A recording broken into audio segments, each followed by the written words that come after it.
El viento helado de julio azotaba las calles de Tijuana cuando Rosa Méndez encendió la televisión aquella tarde de 2023. Sus manos temblaban mientras sostenía una taza de café tibio, incapaz de apartar la mirada de la pantalla. El reportero hablaba desde algún punto fronterizo entre Chile y Argentina, donde acababan de encontrar a una mujer que respondía al nombre de Lucía Santander. La cámara enfocó brevemente un rostro demacrado, ojos cerrados que jamás volverían a abrirse, y un cuerpo que parecía haber envejecido 30 años en 17. Rosa dejó caer la taza. El líquido marrón se esparció por el piso de cerámica mientras ella se aferraba al borde del sofá.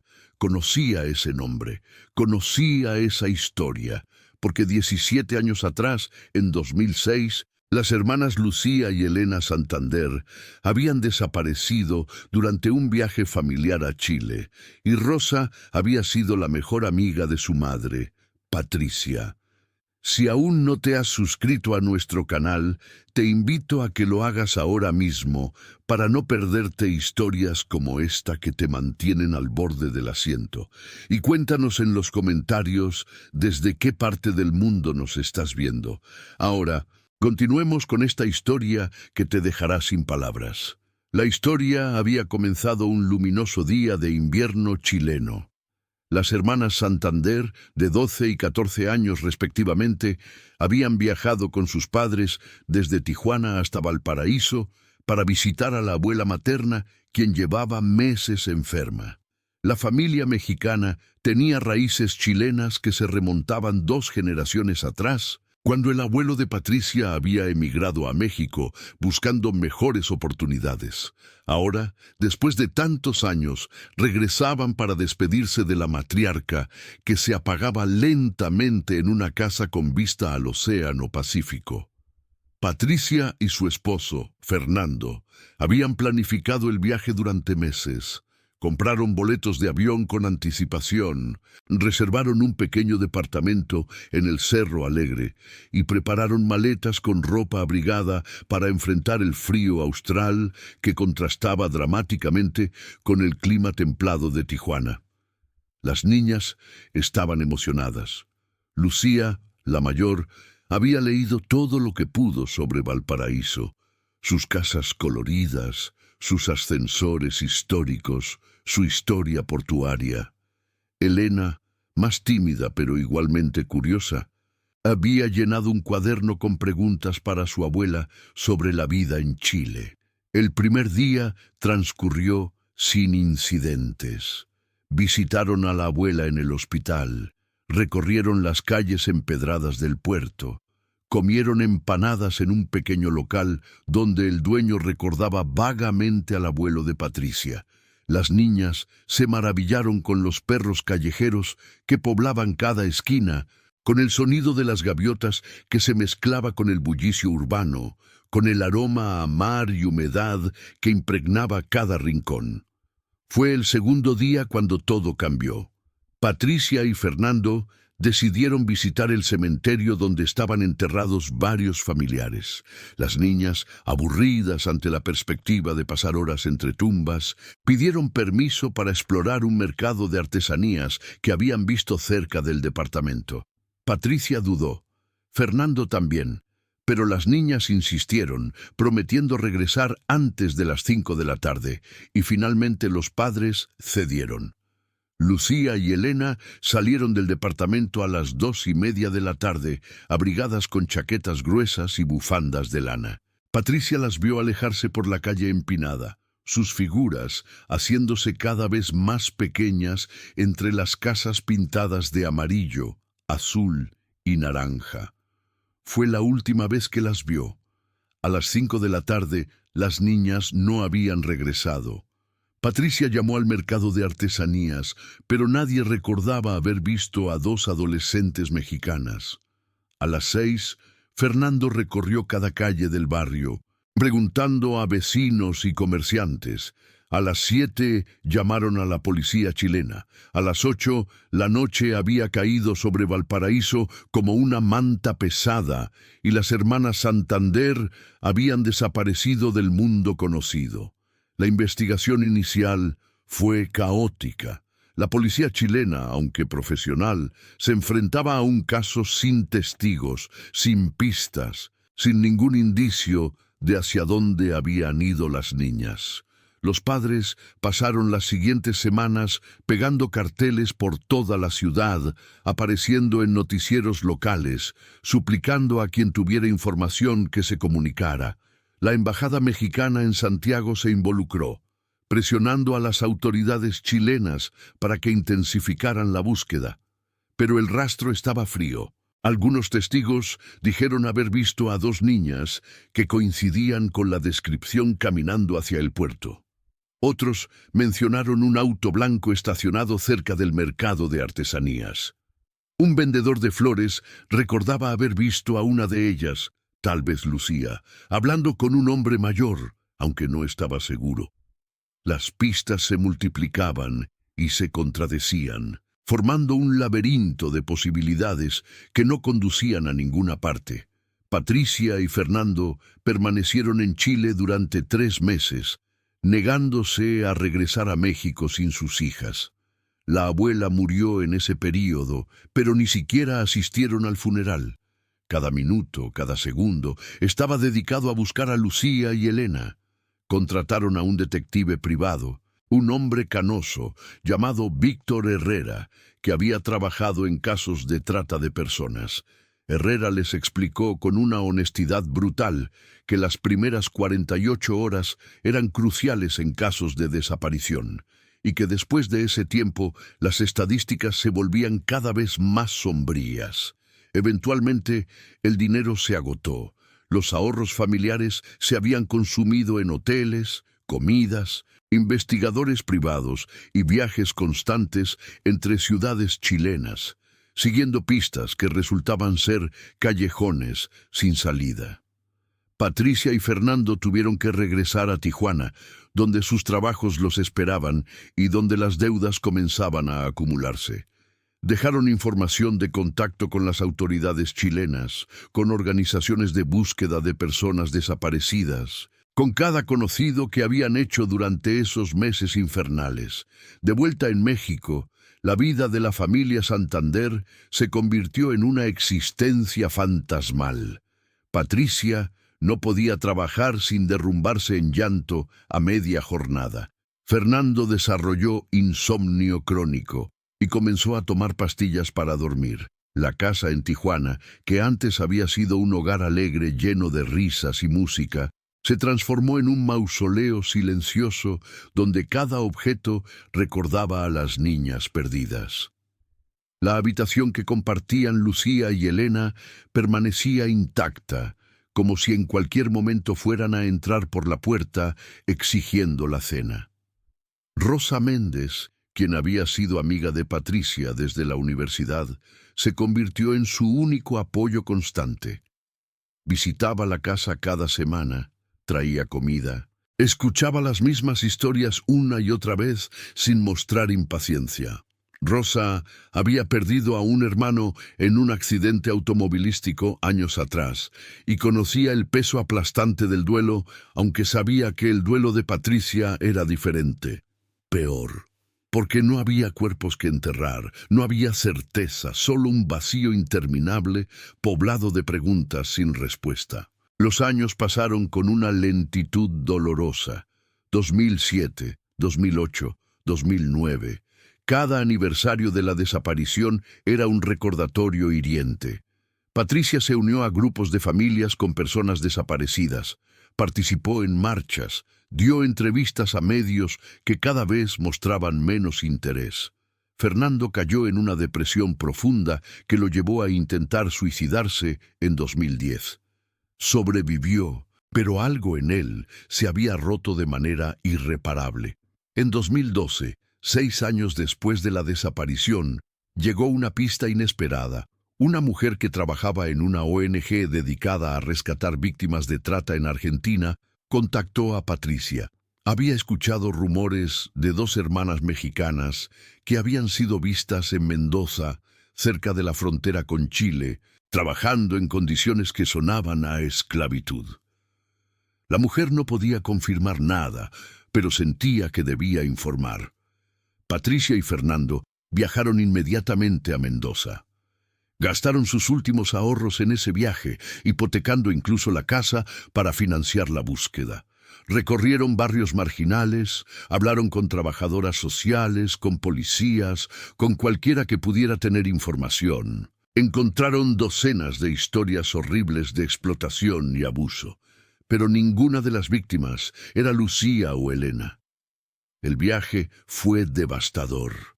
De regreso en Tijuana, Patricia sufrió un colapso nervioso que la mantuvo hospitalizada durante 2 semanas.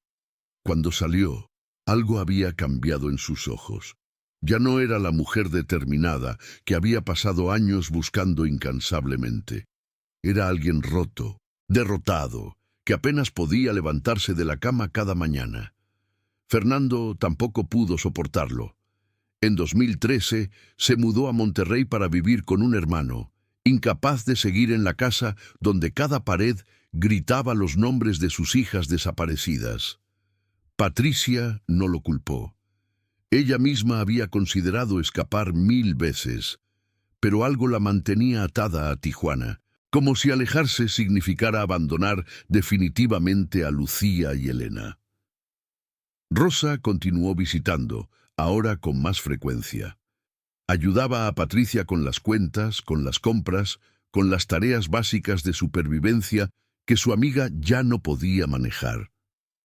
A veces, Patricia hablaba durante horas sobre las niñas, recordando cada detalle de sus vidas.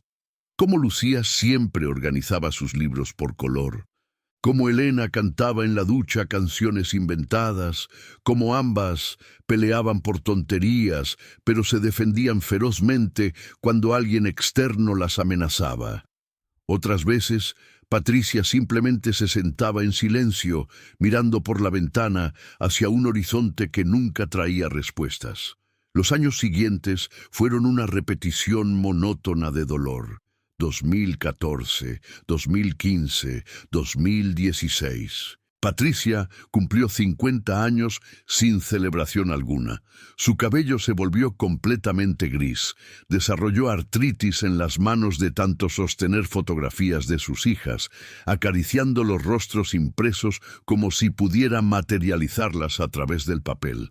En 2018, 12 años después de la desaparición, la policía chilena cerró oficialmente el caso por falta de evidencia. Patricia recibió la notificación por correo, un documento frío, burocrático, que básicamente declaraba que sus hijas probablemente estaban muertas y que no valía la pena seguir buscando. Rompió el papel en pedazos tan pequeños que parecían confeti macabro y luego lloró durante 3 días seguidos. Rosa la encontró deshidratada, con fiebre alta, balbuceando nombres incoherentes. La llevó al hospital, donde Patricia pasó una semana recuperándose de lo que los médicos diagnosticaron como un episodio de estrés postraumático agudo. Le recetaron medicamentos que la dejaban aturdida, pero al menos le permitían dormir algunas horas cada noche. La década avanzó. 2019, 2020 con su pandemia que aisló aún más a Patricia, 2021, 2022. Fernando murió de un infarto en Monterrey, solo en un departamento pequeño, sin haber vuelto a hablar con Patricia desde hacía años. Ella asistió al funeral con Rosa, y cuando bajaron el ataúd, Patricia se preguntó si Fernando finalmente había encontrado paz, algo que ella sabía que jamás conocería. Y entonces llegó julio de 2023, 17 años después de aquella tarde maldita en Valparaíso. Rosa estaba limpiando el desastre del café cuando sonó su teléfono. Era un número desconocido con código de área de Santiago de Chile. Contestó con manos temblorosas, sin atreverse a respirar. Una voz femenina, profesional, pero no desprovista de emoción, Se identificó como la agente Carolina Fuentes de la Policía de Investigaciones de Chile. Preguntó si Rosa conocía a Patricia Santander, madre de Lucía y Elena Santander, desaparecidas en 2006. Rosa confirmó, su corazón latiendo tan fuerte que pensó que iba a desmayarse. La agente explicó que una mujer había sido encontrada 3 días atrás en un pequeño pueblo llamado Coyhaique, en la Patagonia chilena, miles de kilómetros al sur de Valparaíso. La mujer estaba desnutrida, traumatizada y completamente ciega. No había querido hablar durante las primeras 48 horas, pero finalmente había murmurado un nombre, Lucía Santander. Rosa gritó. Literalmente gritó, un sonido agudo que asustó a su gato y alertó a los vecinos.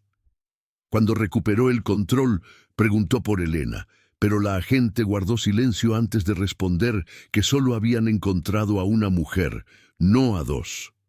Media hora después, Rosa estaba en la casa de Patricia, quien no había visto las noticias, porque hacía semanas que ni siquiera encendía la televisión. Cuando Rosa le contó, Patricia no reaccionó de inmediato. Se quedó inmóvil, como si las palabras fueran en un idioma extranjero, que su cerebro no podía procesar. Luego, muy lentamente, comenzó a temblar. Todo su cuerpo vibró con una intensidad que asustó a Rosa, quien la abrazó con fuerza, mientras Patricia emitía unos sonidos guturales que no eran ni llanto ni palabras, sino algo más primitivo. Los trámites fueron frenéticos. La agente Fuentes les envió documentos por correo electrónico, formularios que debían llenar, procedimientos que debían seguir. Patricia necesitaba viajar a Chile para identificar formalmente a la mujer, pero primero debían realizar pruebas de ADN para confirmar la identidad. Rosa llamó a un abogado amigo que trabajaba en casos de derechos humanos, quien se ofreció a ayudar con todo el papeleo sin cobrar honorarios. Durante los 5 días que tardaron los resultados del ADN, Patricia no durmió ni un segundo. Rosa se quedó con ella, preparando té que Patricia no tomaba, cocinando comida que Patricia no comía, simplemente estando ahí mientras su amiga caminaba de un lado a otro de la sala, murmurando oraciones que había olvidado hacía años. Cuando llegó la confirmación, fue a través de una llamada de la agente Fuentes. Las pruebas de ADN eran concluyentes. La mujer encontrada en Coyhaique era definitivamente Lucía Santander. Tenía ahora 29 años, pero su cuerpo mostraba signos de desnutrición severa, maltrato crónico y daño irreversible en ambos nervios ópticos que había resultado en ceguera total y permanente. Patricia escuchó todo esto sin interrumpir. Cuando la agente terminó, preguntó por Elena con una voz tan pequeña que apenas era audible. La agente explicó que Lucía había mencionado a su hermana varias veces, pero hasta ahora no había podido dar detalles coherentes sobre su paradero. Estaba recibiendo atención psicológica y médica, y los investigadores esperaban que con tiempo pudiera proporcionar más información. El viaje a Chile fue organizado en tiempo récord. Rosa acompañó a Patricia, quien estaba tan nerviosa que vomitó 3 veces durante el vuelo. Aterrizaron en Santiago y de inmediato fueron trasladadas en un vuelo interno a Coyhaique, una pequeña ciudad patagónica rodeada de montañas y ríos, donde el invierno era brutal y el viento nunca dejaba de soplar. La agente Fuentes las esperaba en el aeropuerto, una mujer de unos 40 años con cabello recogido en una cola de caballo y expresión seria pero compasiva. Las condujo a un centro médico donde Lucía estaba siendo tratada, explicando durante el trayecto lo que habían descubierto hasta ahora. Lucía había sido encontrada por un trabajador forestal que recorría una zona remota. Estaba sentada en medio de un camino de tierra, descalza a pesar del frío, vistiendo ropa harapienta que parecía haber sido blanca alguna vez. Cuando el hombre se acercó, ella no reaccionó a su presencia, y él se dio cuenta de que sus ojos, aunque abiertos, no enfocaban nada. Estaba ciega. La llevaron al hospital local, donde los médicos determinaron que su ceguera era resultado de trauma físico repetido, posiblemente golpes en la cabeza que habían dañado los nervios ópticos de manera irreversible. También encontraron marcas de ataduras en muñecas y tobillos, cicatrices de quemaduras en la espalda y signos de desnutrición crónica. Todo apuntaba a años de cautiverio y abuso. Cuando Patricia entró en la habitación del hospital y vio a la mujer sentada en la cama, supo instantáneamente que era Lucía. No por su rostro, que había cambiado drásticamente, sino por algo indefinible, una esencia que una madre siempre reconoce. Se acercó lentamente, temiendo que cualquier movimiento brusco pudiera asustar a su hija. Lucía giró la cabeza hacia el sonido de los pasos, sus ojos vacíos, mirando hacia un punto por encima del hombro de Patricia. Había una cicatriz gruesa que corría desde su sien izquierda hasta la mandíbula, y su cabello, que había sido castaño y abundante, ahora era una masa enredada de mechones grises prematuros. Patricia dijo su nombre, solo eso, Lucía. La reacción fue inmediata y desgarradora. Lucía comenzó a sollozar, su cuerpo entero convulsionándose mientras extendía las manos buscando a ciegas. Patricia corrió hacia ella, la envolvió en sus brazos y ambas lloraron con una intensidad que hizo que Rosa y la agente Fuentes salieran de la habitación para darles privacidad. Durante los siguientes días, Lucía habló poco. Sus respuestas eran fragmentadas, confusas, como si su mente no pudiera organizar los recuerdos en una narrativa coherente. Pero lentamente, con la ayuda de psicólogos especializados en trauma, comenzó a revelar lo que había sucedido. Aquel día en Valparaíso, las hermanas habían ido al mercado de artesanías como planearon. Compraron unos aretes de plata para su madre y un llavero de madera tallada para su padre. Cuando regresaban al departamento, un hombre se les acercó preguntando direcciones. Lucía le respondió educadamente, y entonces el hombre sacó un cuchillo. Las amenazó en voz baja, susurrando que si gritaban, las mataría allí mismo. Las obligó a subir a un auto donde otro hombre esperaba en el asiento del conductor. Las llevaron a una casa en las afueras de Valparaíso. Allí las encerraron en un sótano oscuro donde ya había otras 2 niñas, una chilena y una peruana.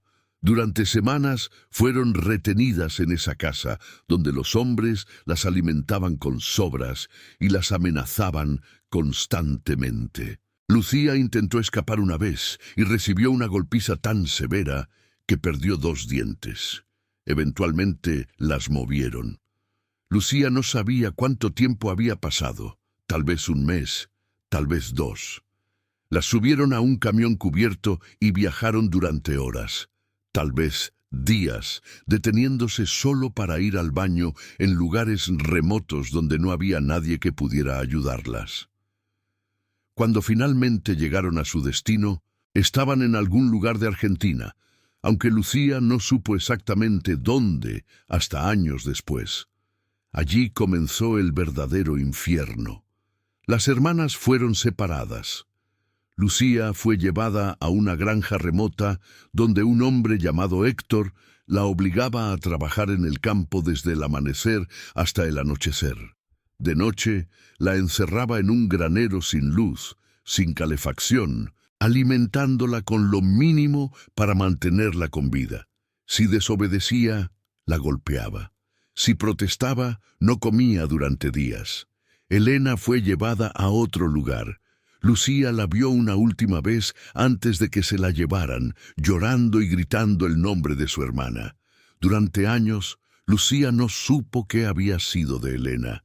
Preguntaba cada vez que podía, suplicaba por información, pero nadie le decía nada. Los golpes se volvieron más frecuentes cada vez que mencionaba a su hermana hasta que aprendió a no preguntar más. Los años se difuminaron en un ciclo interminable de trabajo, hambre, dolor y soledad. Lucía intentó escapar 3 veces. La primera vez, Héctor la encontró después de 6 horas y la golpeó hasta que perdió el conocimiento. La segunda vez, llegó a un camino principal donde un conductor se detuvo, pero Héctor llegó en su camioneta y convenció al conductor de que Lucía era su hija rebelde que sufría problemas mentales. El conductor se fue, y Héctor la arrastró de vuelta a la granja, donde la castigó encerrándola en un pozo seco durante una semana. La tercera vez fue en 2018, 12 años después de su secuestro. Logró llegar a un pueblo pequeño y entrar a una comisaría. Los policías la escucharon, pero cuando investigaron, Héctor presentó documentos falsificados que la identificaban como su esposa, con problemas psiquiátricos. Los policías, o comprados o simplemente indiferentes, la devolvieron a Héctor. El castigo esta vez fue diferente. Héctor, furioso porque Lucía había revelado su ubicación y arriesgado toda su operación, decidió que necesitaba asegurarse de que nunca más pudiera escapar o identificar el lugar. La golpeó en la cabeza repetidamente con una barra de metal, causándole lesiones cerebrales que resultaron en ceguera progresiva. Durante los siguientes meses, la visión de Lucía se deterioró hasta que finalmente, en 2019, quedó completamente ciega. Extrañamente, la ceguera cambió la dinámica. Héctor parecía menos amenazado por una cautiva que no podía ver, que no podía identificar lugares ni personas. La trataba con una crueldad más rutinaria que sádica, como si fuera simplemente ganado que debía mantener con vida para que continuara trabajando. Lucía aprendió a moverse por la granja memorizando cada paso, cada obstáculo, desarrollando un mapa mental de su prisión. Durante estos años ciegos, Lucía pensaba constantemente en Elena. ¿Dónde estaba? ¿Había sobrevivido? ¿La recordaba siquiera? A veces, en la oscuridad perpetua que ahora era su vida, Lucía fantaseaba con que Elena había escapado, que había regresado a México, que estaba viviendo una vida feliz sin el peso del trauma. Otras veces, en sus momentos más oscuros, temía lo peor. En 2023, algo cambió. Héctor, que ahora tenía más de 70 años, sufrió un derrame cerebral que lo dejó parcialmente paralizado. Fue hospitalizado y Lucía quedó sola en la granja. Al principio no se atrevió a moverse, temiendo que fuera una trampa, que Héctor volviera y la castigara por intentar escapar. Pero pasaron los días y nadie vino. Finalmente, hambrienta y desesperada, Lucía salió de la granja. Se movió lentamente, guiándose por el sonido, por el viento, por el sol que podía sentir en su piel, aunque no podía verlo. Caminó durante horas, tal vez días, sin saber hacia dónde iba, cayendo constantemente, lastimándose con rocas y ramas, pero continuando porque la alternativa era morir en esa granja maldita. Eventualmente, sus piernas dejaron de responder. Se sentó en medio de lo que supuso era un camino y esperó. O moriría allí, o alguien la encontraría. Ya no tenía fuerzas para seguir luchando. El trabajador forestal la encontró 3 horas después. El resto era historia. Mientras Lucía relataba todo esto en fragmentos desconexos durante las semanas siguientes, Patricia escuchaba con el corazón destrozado.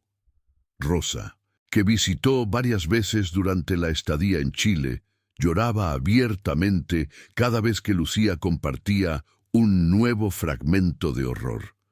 La agente Fuentes y su equipo trabajaban incansablemente, siguiendo las pistas que Lucía proporcionaba para encontrar la granja e identificar a Héctor. Lo encontraron en un hospital en Río Gallegos, Argentina, parcialmente paralizado pero consciente. Cuando fue confrontado con las acusaciones, no mostró remordimiento alguno. Admitió haber mantenido a Lucía cautiva durante 17 años. Pero insistió en que no sabía nada sobre Elena. Dijo que las hermanas habían sido separadas al día siguiente de su llegada a Argentina y que él nunca supo qué pasó con la menor. La policía arrestó a Héctor e inició una investigación más amplia. Descubrieron que era parte de una red de trata más grande que operaba en la región patagónica, moviendo víctimas entre Chile y Argentina. Varios otros involucrados fueron arrestados en las semanas siguientes, pero ninguno tenía información sobre Elena. Patricia permaneció en Chile durante 2 meses, rehusándose a regresar a México sin su hija menor. Presionó a las autoridades chilenas y argentinas, dio entrevistas a medios internacionales, se reunió con organizaciones de derechos humanos. La historia de las hermanas Santander se volvió viral, con millones de personas compartiendo sus fotos y pidiendo información sobre Elena. Lucía, ahora bajo cuidado médico constante, estaba ganando peso y fuerza física lentamente. Los doctores dijeron que su ceguera era irreversible, el daño neurológico demasiado extenso para cualquier tratamiento. Necesitaría terapia física para recuperar movilidad completa, terapia psicológica para procesar el trauma y apoyo constante para aprender a navegar el mundo como una persona ciega, pero era sobreviviente. Contra todas las probabilidades, había sobrevivido 17 años de cautiverio y había encontrado el camino de regreso. Una tarde de septiembre, Patricia y Lucía estaban sentadas en el jardín del centro de rehabilitación donde Lucía estaba siendo tratada. El clima primaveral era suave, con una brisa que traía aroma a flores silvestres. Lucía tenía la cara hacia el sol, disfrutando del calor en su piel. Patricia le habló sobre Elena, sobre todas las búsquedas, todas las pistas falsas, todos los años de esperanza y desesperación.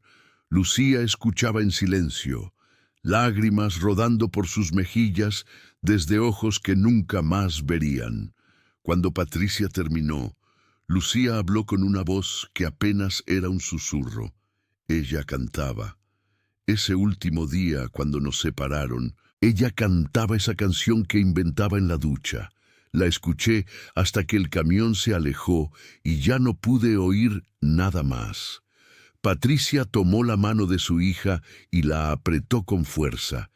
No había palabras adecuadas para este momento, ninguna frase que pudiera expresar el alivio de tener a una hija de vuelta y el dolor devastador de que la otra siguiera perdida.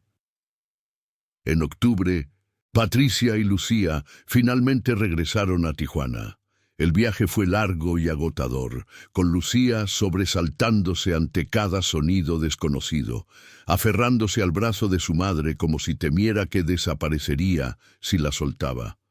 Rosa las recibió en el aeropuerto con flores y un cartel de bienvenida que Lucía no podía ver, pero que le describieron con detalle. La casa en Tijuana había sido preparada para acomodar las necesidades de Lucía. Rosa había contratado a un especialista en orientación y movilidad para personas ciegas, quien había reorganizado los muebles y agregado marcadores táctiles en lugares clave. La habitación que Lucía había compartido con Elena permanecía intacta, pero Patricia había añadido una cama ajustable y mejor iluminación para facilitar el cuidado. Los primeros meses fueron difíciles. Lucía tenía pesadillas constantes, despertándose gritando en la oscuridad que ahora era permanente.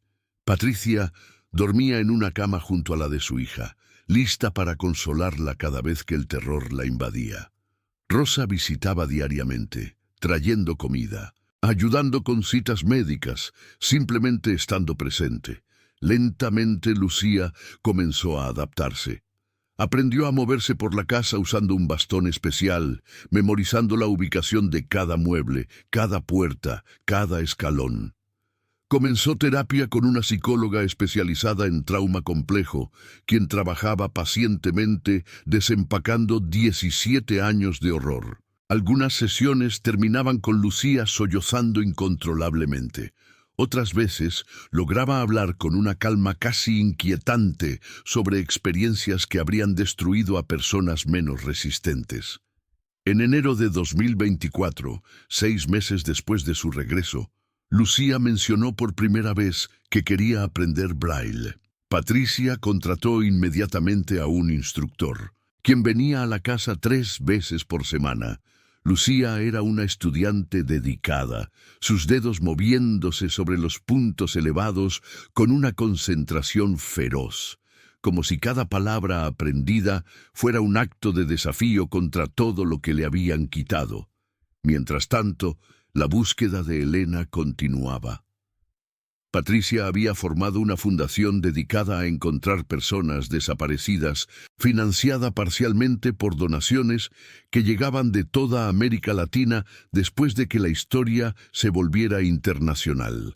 Trabajaban con autoridades de múltiples países, con organizaciones internacionales, con expertos en trata de personas.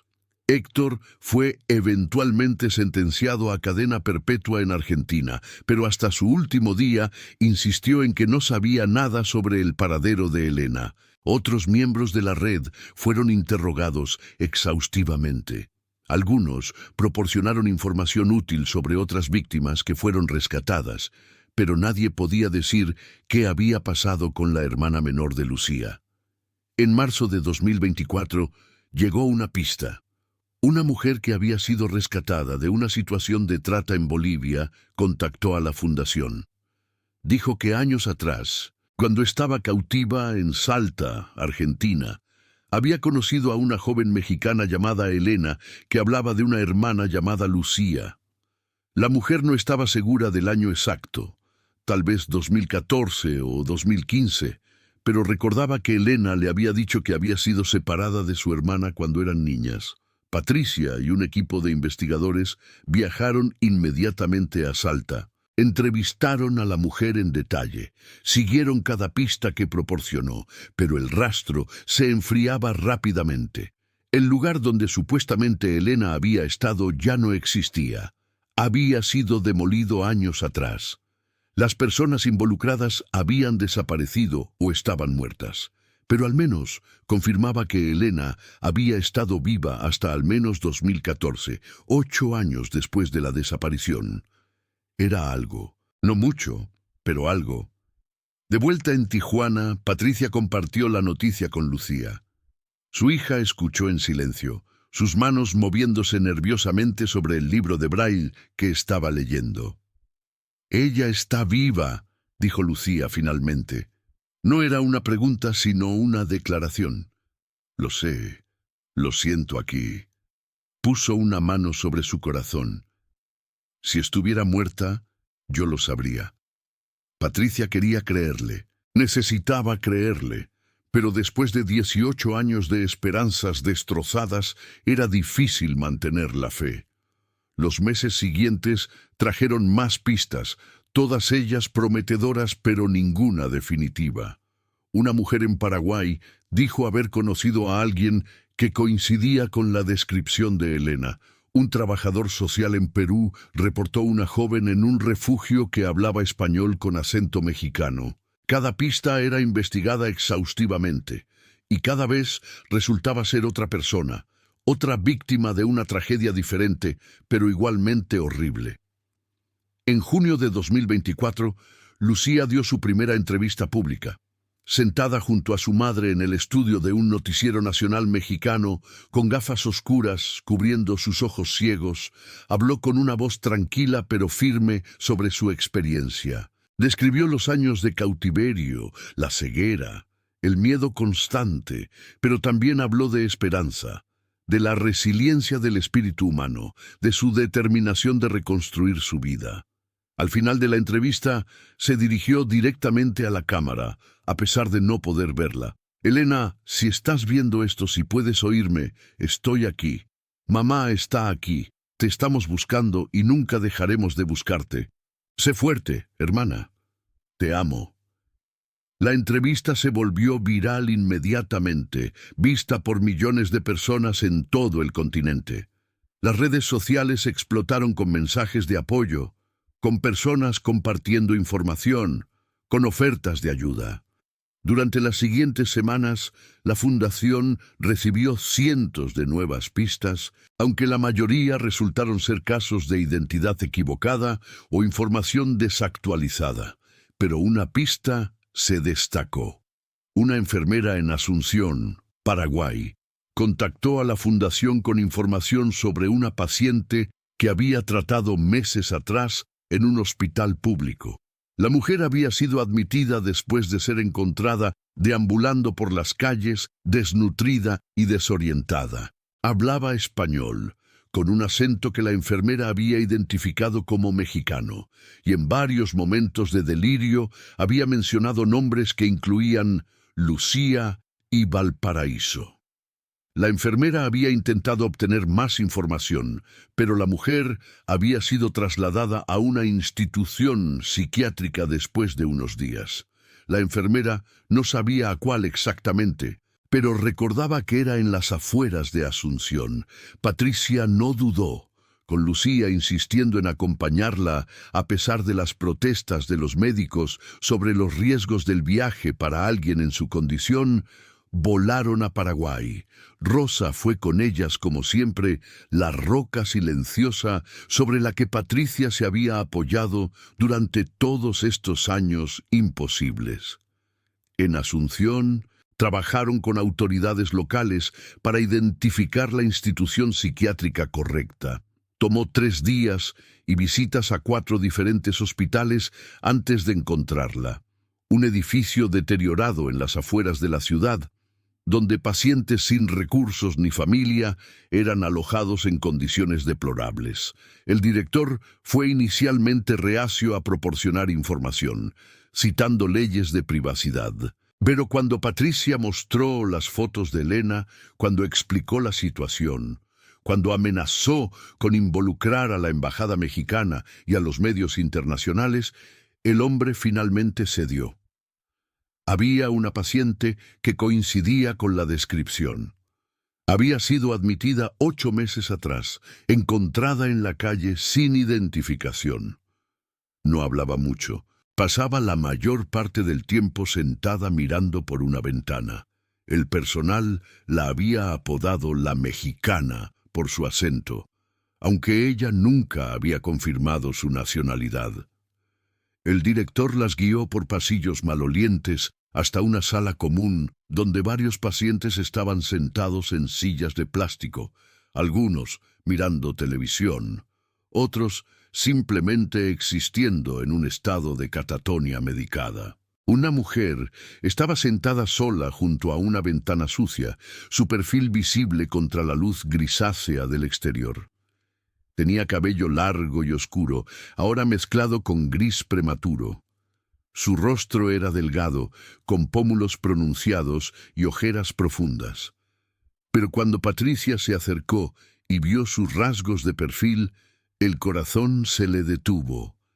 Era Elena, 18 años mayor, devastada por experiencias inimaginables, pero innegablemente Elena. Patricia dijo su nombre. La mujer no reaccionó. Patricia lo repitió, más fuerte esta vez. Lentamente, la mujer giró la cabeza. Sus ojos, vacíos y distantes, se posaron en Patricia sin reconocimiento alguno.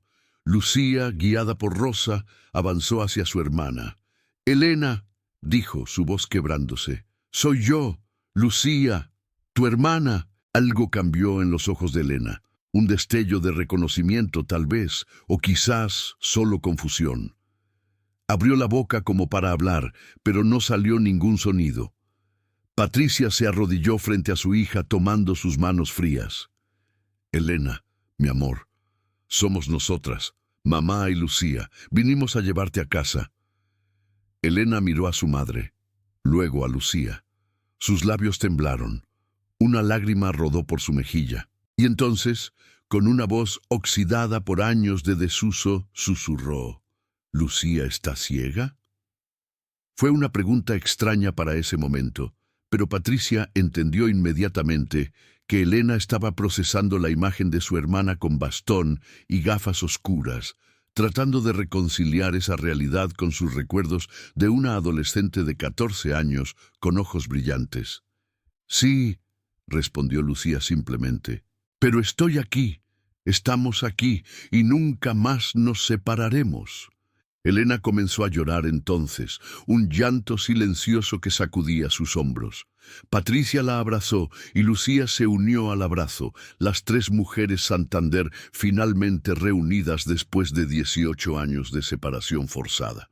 El camino de regreso a México fue largo y complejo. Elena había sufrido trauma psicológico severo que requería tratamiento especializado.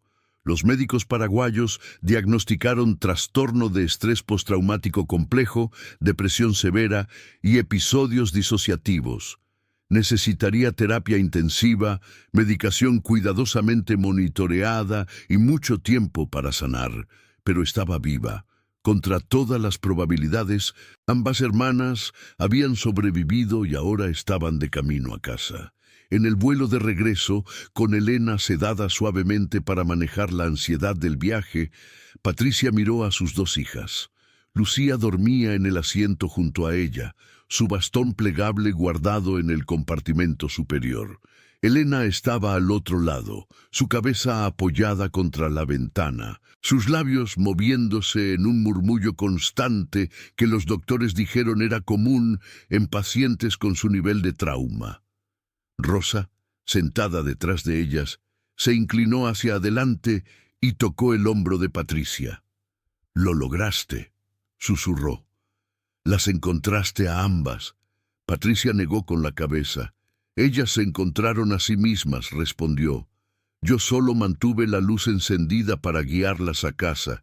De regreso en Tijuana, la casa que había sido un mausoleo de dolor se transformó lentamente en un lugar de sanación. Elena fue instalada en la habitación que había compartido con Lucía, la misma que había permanecido intacta durante 18 años. Al principio no parecía reconocer nada. Tocaba los muebles con dedos temblorosos, miraba las fotografías en las paredes sin comprensión visible. Pero gradualmente, fragmentos de memoria comenzaron a emerger. Un día, 3 semanas después de su regreso, Elena tomó una muñeca vieja del estante y la abrazó contra su pecho, meciéndose suavemente. «Valentina», murmuró. Ese había sido el nombre de su muñeca favorita cuando era niña. Lucía y Elena pasaban horas juntas, con Lucía leyendo en braille mientras Elena escuchaba en silencio. A veces, Elena hablaba sobre fragmentos de sus años desaparecida. Su historia era diferente pero igualmente horrible a la de Lucía. Después de ser separada de su hermana, Elena había sido llevada a una casa en Buenos Aires donde fue forzada a trabajar como empleada doméstica en condiciones de esclavitud. Los empleadores eran una pareja que la trataba con crueldad calculada, castigando cualquier error con golpes y hambre. Elena había intentado escapar una vez, a los 15 años, pero fue capturada y la amenazaron con matar a Lucía si volvía a intentarlo. Durante años vivió en un limbo de terror constante, trabajando 16 horas al día, durmiendo en un pequeño cuarto sin ventanas, alimentada con sobras. La pareja eventualmente se mudó a Paraguay, llevándola con ellos. Allí, el abuso continuó hasta 2023, cuando el marido murió de cáncer y la esposa, ahora sola y mayor, simplemente abandonó a Elena en la calle. Elena había vagado por Asunción durante semanas, sin saber cómo pedir ayuda, cómo volver a México, cómo siquiera funcionar en un mundo del que había sido apartada durante casi 2 décadas. Eventualmente colapsó y fue encontrada por la policía, quien la llevó al hospital donde la enfermera notó su acento mexicano. Mientras Elena compartía estos fragmentos, Lucía escuchaba con su mano sosteniendo la de su hermana. Patricia se sentaba cerca, llorando silenciosamente por todo lo que sus hijas habían sufrido, por los años robados, por las infancias destruidas. Pero también había momentos de luz. Un día, Lucía convenció a Elena de que le enseñara las canciones que solía inventar en la ducha. Elena, al principio reacia, finalmente comenzó a tararear una melodía. Era discordante y extraña, pero era suya. Lucía sonrió ampliamente, lágrimas de felicidad rodando detrás de sus gafas oscuras. «Esa», dijo, «esa es la canción que cantabas el día que nos separaron». Elena se quedó inmóvil, procesando este recuerdo compartido. Luego, muy lentamente, comenzó a cantar las palabras que había inventado tantos años atrás. Palabras sobre pájaros que volaban sobre el océano y nunca se cansaban. Lucía se unió, aunque no recordaba todas las palabras, tarareando la melodía. Patricia las grabó en su teléfono. Este momento de hermanas, reconectando a través de una canción infantil que había sobrevivido a años de horror. Los meses pasaron. Elena comenzó terapia intensiva, trabajando con los mismos profesionales que habían ayudado a Lucía. Progresaba lentamente pero consistentemente, aprendiendo a confiar de nuevo, a existir en espacios abiertos sin pánico constante. Los episodios disociativos se volvieron menos frecuentes. Las pesadillas continuaban, pero eran manejables. Lucía seguía avanzando en su rehabilitación como persona ciega. Ahora podía moverse por toda la casa con confianza. Había aprendido braille lo suficientemente bien como para leer libros completos, e incluso había comenzado a explorar el vecindario con la ayuda de un perro guía. Un labrador retriever dorado llamado Esperanza que Rosa había ayudado a entrenar específicamente para ella. Un día de noviembre de 2024, 2 años después del regreso de Lucía y 1 después del regreso de Elena, Patricia organizó una pequeña cena para celebrar el cumpleaños de Rosa, quien había sido el soporte inquebrantable durante todo este infierno. Solo ellas 4, Patricia, sus 2 hijas y Rosa. Durante la cena, Elena habló más de lo que había hablado en meses. Contó una historia sobre cómo, durante sus años en Buenos Aires, había encontrado un gato callejero al que alimentaba en secreto con sobras de su propia comida. El gato, al que llamó Tigre, era su único consuelo, su única conexión con algo vivo que no le hacía daño. Una noche, sus captores descubrieron al gato y lo ahuyentaron violentamente. Elena nunca volvió a verlo, pero durante años se preguntó si Tigre había encontrado otro hogar donde lo trataran mejor. Lucía escuchó la historia y luego dijo: «Yo hablaba con las vacas en la granja, les ponía nombres y les contaba sobre ti, sobre mamá, sobre México. Probablemente pensaron que estaba loca, pero me hacía sentir menos sola». Patricia y Rosa lloraban abiertamente ahora, pero sus lágrimas eran diferentes de las lágrimas de años anteriores. Eran lágrimas de alivio, de gratitud, porque estas 2 mujeres increíbles habían encontrado maneras de mantener su humanidad en circunstancias diseñadas para destruirla. Después de la cena, Elena ayudó a lavar los platos por primera vez desde su regreso. Era una tarea mundana, ordinaria, pero para ella representaba un paso hacia la normalidad. Lucía secaba los platos que Elena lavaba, sus manos moviéndose con la coordinación que solo las hermanas que han vivido juntas pueden desarrollar. Patricia las observaba desde el umbral de la cocina, su corazón tan lleno que dolía. No eran las mismas niñas que había perdido en 2006. Esas niñas se habían ido para siempre, sus infancias robadas, sus juventudes destruidas. Pero estas mujeres que habían regresado, marcadas por trauma, pero no definidas por él, eran supervivientes extraordinarias. En diciembre de 2024, la Fundación de Patricia organizó una conferencia sobre trata de personas y desapariciones forzadas. Lucía y Elena, después de mucha discusión y preparación con sus terapeutas, decidieron participar. Sería su primera aparición pública juntas.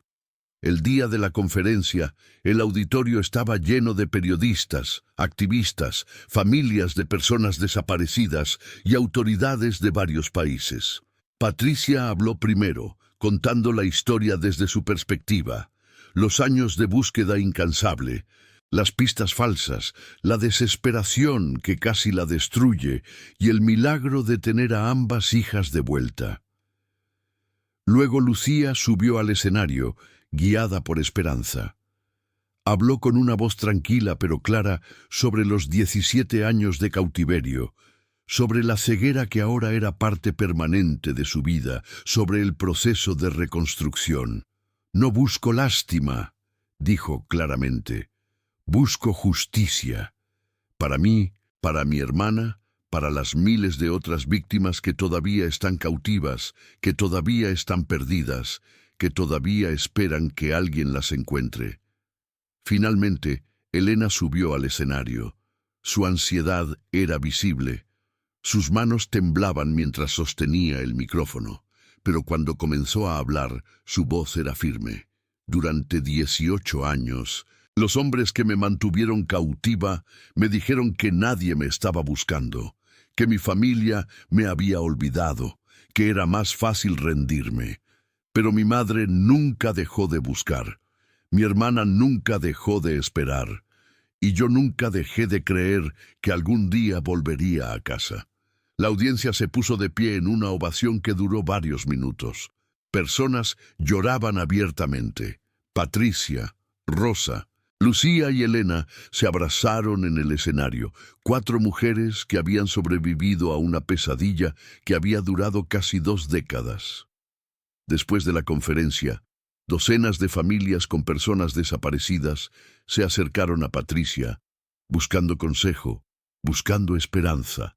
Ella habló con cada una, compartiendo lo que había aprendido, ofreciendo recursos de su fundación, pero sobre todo, ofreciendo algo que había mantenido viva durante todos esos años imposibles, la certeza de que mientras haya vida, hay esperanza.